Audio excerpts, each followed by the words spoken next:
ইয়াত অগ্নি নিৰ্বাপন আৰু জৰুৰীকালীন সেৱা, গোলাঘাট অসামৰিক প্ৰতিৰক্ষা, গোলাঘাট আৰু আপোনা মিত্ৰৰ স্বেচ্ছাসেৱী আৰু আশ্ৰয় এনজিঅ গোলাঘাটৰ সহযোগিতা আছে।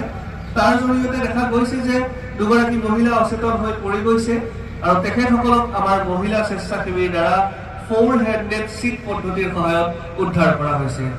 লগতে কিদৰে একেবাৰে আমাৰ কাষৰ সঁজুলি বাঁহৰ জৰিয়তে আমি ইম্প্ৰভাইজড ষ্ট্ৰেকচাৰ তৈয়াৰ কৰি লৈছোঁ আৰু সেই ইম্প্ৰভাইজড ষ্ট্ৰেকচাৰৰ জৰিয়তে দুৰ্যোগৰ সন্মুখীন হোৱা এই নাৰীগৰাকীক কিদৰে তেওঁৰ দুৰ্যোগ ব্যৱস্থাপনা কৰা হৈছে আৰু তেওঁৰ দুৰ্যোগ প্ৰশমনৰ বাবে সিদ্ধান্ত গ্ৰহণ কৰা হৈছে বা আমি পৰৱৰ্তী কাৰ্যসূচী গ্ৰহণ কৰিছোঁ।